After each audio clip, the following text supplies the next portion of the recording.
and I think that Mitchell will start. But BG thinks that Bradberry will be on this team and Mitchell will be starting at nickel. What is your thought on that? If anything, where would he start? I didn't even say he was going to start at nickel. Yes, I just said he wasn't going to start at all. Yes, all right. He ain't going to start at all. He's going to play. I don't say he's going to be in the game. I'm not going to say they're going to get him on the field. But I'm saying he's not going to start this year. Jersey on this deal right now. First game of the season, though. Just keep it real. It's the first game of the season. I'm saying from the jump, he's not starting. Vic Fangio's an old school coach. He wants some veteran players to help run his scheme. You know, we weren't saying this about Bradberry 2 years ago when he was All-Pro. You know what I'm saying? Like, we weren't all down on Bradberry when he was All-Pro. So he had a bad year, but guess what? Everybody on the goddamn team had a bad year last year. When that slump came, no one. I said it numerous times. I don't think anybody should get a pay raise this year. No one, from fucking Smitty to AJ to nobody, should have got a pay raise this offseason because of the way they played at the end of that season last year. That was disheartening to be an Eagles fan and watch every single game. Your team looked like a Pop Warner football team. You know what I'm saying? It was horrible. And I didn't think none of them deserved more money. The Eagles went out and paid more money. That's cool, whatever. But I'm just letting you know, like, I feel like Fangio's an old school coach. You know, he has old school traditions. Bradberry understands what happened to him last year. Bradberry understands that he was the weakest link out of the weakest link in terms of all the defensive players looking like ass last year. And I think that he's going to end up starting this guy because you heard Howie Roseman come out there and talk about, you know, how Bradberry understands that he needs to play better. Bradberry understands, you know, he's keeping Bradberry. Bradberry's their guy and all this stuff in his little press conference to the point where I don't even care that we signed Quinyon Mitchell. I don't care if we signed. These guys need time to develop. You know, Quinyon Mitchell played on like what? I want to hear what Mike have to say. I already hear your diarrhea against nobody that's working. Yes, from last time. Y'all want to hear that crap again, man? Well, you said the same. Okay. We got a special guest. We look at Mike. What do you got to say, Mike? Counter me, Mike. Tell me why Quinyon deserves a start. I mean, again, I'm definitely okay with the take that Bradberry shouldn't be on the roster, like what he did last year. If he would be a June 1st cut, I'm not complaining, but I also have been a little lenient to Bradberry due to the collapse of the whole team last year, right? Like he got cooked in a lot of one-on-one situations. They forced him inside early in the season. He got hurt. Like he was playing a game that doesn't fit his game. And so I think we hindered him a lot.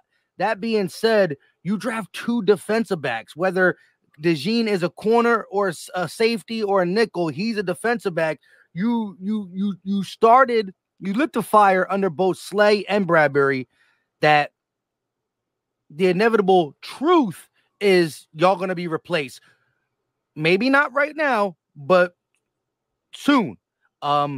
Slay, I think, is safe due to this year just because he's our best corner. And I think it really is Slay's last year. When I had Slay on, we talked a little behind the scenes, and he said on other podcasts too, like his cap hit, like the same thing that happened going into 2023 where go check if you can get a deal, blah, blah, blah. It's going to happen again, but this time we're not going to match it like the same way. Why?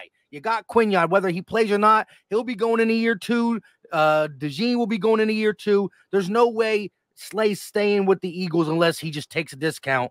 And with him getting up there in age, I think he's going to maximize his ventures, and I think it's his last year. Bradberry, on the other hand, we signed him for what? I believe it was not this offseason, last offseason for what? 3 years? Was it 2 years or 3? 3 years.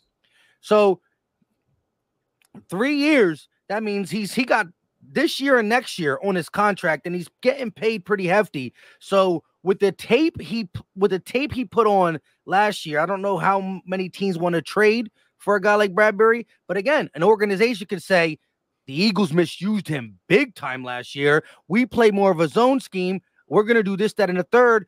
Oh snap! We injuries happen. I mean, we moved off of Bradford for a first-round pick due to the quarterback for the Vikings getting hurt. So, I'm not wishing nobody to get hurt, but say a contended team loses their starting corner, preseason, training camp. They might knock on the door of the Eagles for Bradberry. So we'll see then. What do you think Bradberry starts week 1? Yes, and so my final take is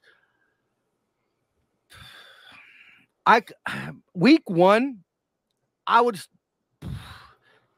it'd be tough. If I had to like really bet, I would say that Bradberry's on this team and he's gonna have a role in week 1, but how much longer? Like, here's the thing, not even if Bradberry's bad, but Quinyon will play. He'll get some snaps, whether it's in Bradberry a breather, like they'll use it as breathers, but they're gonna play him. There's no way they're gonna just let him ride the pine. So how long until he proves he deserves it? You know what I mean? Now look, Jalen Carter came in as a rookie and showed he should have got more snaps. Now, was he up to the task to get more snaps, whether his condition or whatnot? And we had a great rotation, and you rotate your D-line regardless. Yeah. But it's going to be hard for me to sit back and watch or believe that Bradberry is going to be able to hold Quinyon, who the best corner in the draft. Normally, like, go over the past couple of years. The best corner in the draft the last couple of years are not just the best corner in the draft. They become dogs. They become top 10 corners. And so even if Bradberry is playing right now, Bradberry is the 32nd corner in the NFL. Actually, 56 now because there's 2 corners. So last year's Bradberry was like number 61 out of 64 starting corners, right? So, you know, if Quinyon's showing top 10 talent, it's going to be hard for Bradberry to hold it off. But if you're telling me week 1, $100, who's out there? He might be Bradberry. I don't know. And that's why camp is so important. And not The Truth, episode 27. Check out on my YouTube channel, Birdgang 31. Subscribe for all the latest Eagles news. Fly, Eagles, fly, and I'm out. Peace.